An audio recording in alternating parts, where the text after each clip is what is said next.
Hello everyone, સ્વાગત છે તમારું અર્ચનાની વાનગીમાં।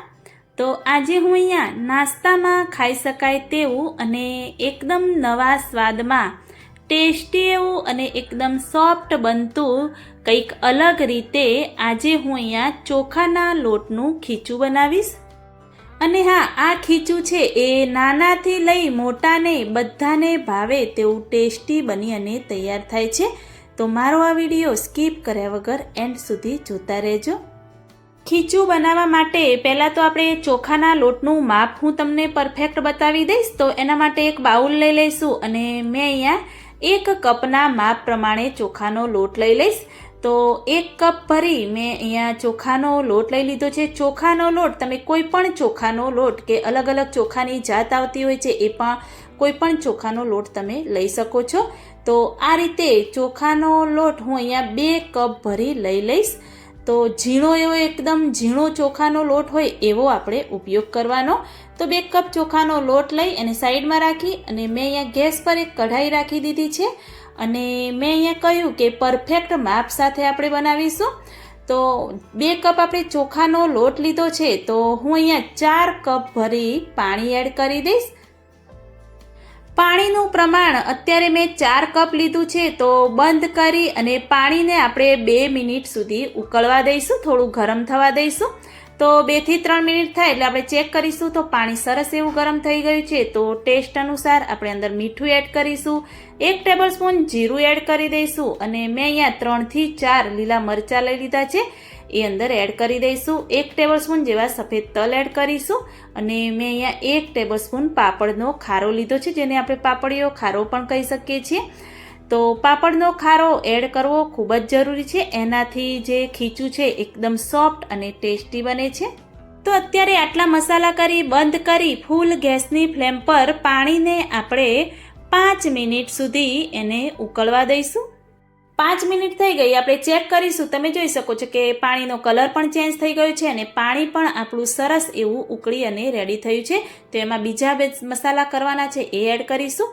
1 ટેબલસ્પૂન આપણે અજમો એડ કરી દઈશું અને મેં અહીંયા 1 બાઉલ ભરી કોથમીર લઈ લીધી છે, કોથમીર અંદર એડ કરી દઈશું। જો તમારે લસણ ફ્લેવરમાં ખીચું બનાવવું હોય તો લીલું લસણ હોય તો લીલું અને સૂકું લસણ હોય તો સૂકું લસણ તમે વાટી અને અંદર એડ કરી શકો છો। ફરીથી બંધ કરી 2 મિનિટ સુધી ફરીથી એને આપણે ઉકળવા દઈશું। તો 2 મિનિટ થાય એટલે ફરીથી ચેક કરીશું। તો બધા જ મસાલા પાણીમાં સરસ એવા મિક્સ થઈ ગયા છે અને હા, ખાસ ધ્યાન રાખવું કે જેટલું તમે પાણી ઉકાળશો એટલું જ તમારું ખીચું એકદમ ટેસ્ટી બનશે। તો આ સમયે આપણે ગેસની ફ્લેમ બંધ કરી દઈશું। પાણી સરસ એવું આપણું ઉકળી ગયું છે। તો જે ચોખાના લોટનું આપણે માપ લીધું હતું એ બધો જ ચોખાનો લોટ આપણે અંદર એડ કરીશું, પરંતુ થોડો થોડો એડ કરતા રહીશું અને આ રીતે વેલણની મદદથી આપણે એને મિક્સ કરતા રહીશું, એટલે ગાંઠા પણ ન પડી જાય અને સરસ એવું આપણું ખીચું બની અને તૈયાર થાય। જો તમને આ સમયે પાણી ઓછું લાગે તો ગરમ પાણી કરી તમે ઉપરથી છાંટી શકો છો અને લોટ ઓછો લાગે તો થોડો લોટ લઈ તમે અંદર એડ કરી શકો છો। તો આ રીતે પરફેક્ટ આપણું કાચું ખીચું બની અને તૈયાર થઈ ગયું છે। તો એમાં 2 ટેબલસ્પૂન જેવું આપણે સિંગ તેલ અંદર એડ કરી દઈશું અને આ સમયે ગેસની ફ્લેમ આપણે બંધ કરી દઈશું। ખીચામાં જો તમે સિંગ તેલનો ઉપયોગ કરશો તો ખીચું છે એકદમ ટેસ્ટી અને યમ્મી લાગશે। તો આ રીતે જે ખીચું આપણે બાફ્યું છે એ કઢાઈ આપણે નીચે ઉતારી અને થોડું એવું નોર્મલ આપણે એને ઠંડુ થવા દઈશું। તો આ રીતે થોડું એવું ઠંડુ થઈ જાય એટલે આપણે ખીચાને ફરીથી બાફી અને રેડી કરવાનું છે। તો મેં અહીંયા ઢોકળાનું કુકર લઈ લીધું છે, અંદર થોડું એવું પાણી એડ કરી દીધું છે અને આ રીતે કાણાવાળી જે પ્લેટ આવે છે એના ઉપર પણ થોડું એવું તેલ આપણે ગ્રીસ કરી દેવાનું, જેથી ચોંટી ન જાય। અને હવે આ જે ખીચું આપણે કાચું રેડી કર્યું છે એના આ રીતે લાંબી લાંબી સ્ટીક બનાવવાની છે। તો હાથમાં થોડું એવું તેલ ગ્રીસ કરી દેવાનું, જેથી ચોંટી ન જાય। તો આ રીતે થોડા લુવા લઈ અને લાંબી એવી સ્ટીક બનાવી અને આપણે રેડી કરી દઈશું અને નાની નાની મુઠિયા જેવી સ્ટીક બનાવી હોય તો પણ ચાલે। તો આ રીતે લાંબી લાંબી સ્ટીક બનાવી અને આપણે જે કુકર છે એમાં બધી જ આપણે ગોઠવી દઈશું।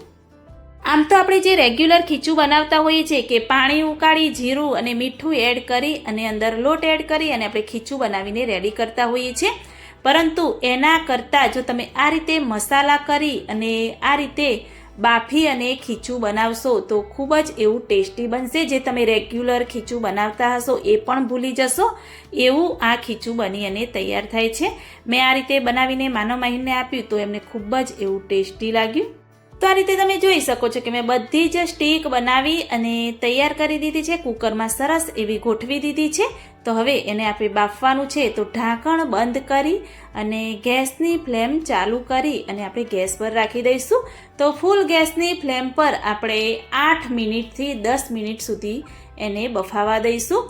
8 થી 10 મિનિટ જેવું થાય એટલે ખોલી અને તમારે આ રીતે ચેક કરવાનું. તો મારે અહીંયા 8 મિનિટ જેવો સમય લાગ્યો છે. તો આપણું ખીચું છે એ સરસ એવું બફાઈ ગયું છે. તો ગેસની ફ્લેમ આપણે બંધ કરી દઈશું. કુકરને આપણે નીચે ઉતારી દઈશું અને થોડીવાર એને આપણે ઠંડુ થવા દઈશું. મેં અહીંયા પ્લેટમાં બધું જ ખીચાની જે સ્ટીક છે એ બધી જ નીકાળી દીધી હતી. સરસ એવી ઠંડી થઈ ગઈ છે. આ રીતે અટકી શકો એવી આપણે ઠંડી થવા દેવાની. હવે આ જે સ્ટીકના આપણે નાના નાના એવા ટુકડા કરી દઈશું. આ રીતે કરવાથી ખાવાની પણ ખૂબ જ એવી મજા આવે છે અને મસાલો પણ સરસ એવો અંદર મિક્સ થઈ જાય છે. તો આ રીતે બધી સ્ટીકના હું અહીંયા નાના નાના એવા ટુકડા કરી રેડી કરી દઈશ. આ રીતે ટુકડા કરીને જો તમે બાળકોને આપશો તો એમને નહીં ભાવતું હોય તોય પણ જોઈને ખાવાનું મન એમને થઈ જશે. અમારા ઘરમાં રેગ્યુલર ખીચું બનાવવા કરતાં આ રીતે હું બનાવીને આપું છું તો બધાને ખૂબ જ એવું ટેસ્ટી લાગે છે. આ રીતે મેં બધા જ પીસ કરી દીધા. એક બાઉલમાં લઈ લીધા અને એમાં 2 થી 3 ટેબલસ્પૂન આપણે સિંગ તેલ એડ કરી દેવાનું અને થોડો એવો આચાર મસાલો હું અંદર એડ કરી દઈશ. આચાર મસાલો ન હોય તો તમે લાલ મરચું પાવડર પણ એડ કરી શકો છો. આ મેં ઘરે બનાવેલો આચાર મસાલો છે. એની પણ રેસીપી તમને મારી ચેનલમાં જોવા મળી રહેશે. તમારે જે રીતે મસાલો જોઈએ એ રીતે તમે એડ કરી શકો છો અને આ રીતે ચમચાની મદદથી બધું સરસ એવું આપણે મિક્સ કરી દેવાનું. અને હા, સિંગ તેલનો તમે ઉપયોગ કરશો તો વધારે એવી ટેસ્ટી આપણું આ ખીચું લાગશે. તો જો તમને જોરદારની ભૂખ લાગી હોય કે સાંજ માટે નાસ્તામાં કંઈક બનાવવું હોય તો મારી આ રેસીપીથી એકવાર આ ખીચું બનાવીને ચોક્કસથી ટ્રાય કરજો. ખૂબ જ એવું ટેસ્ટી બને છે અને મને કમેન્ટમાં પણ જરૂરથી બતાવજો કે મારી આ રેસીપી તમને કેવી લાગી. જો સારી લાગી હોય તો મારી ચેનલને લાઇક, શેર, કમેન્ટ કરજો. મળીએ કોઈક નવા વિડીયો સાથે, નવી માહિતી સાથે. ત્યાં સુધી બાય બાય.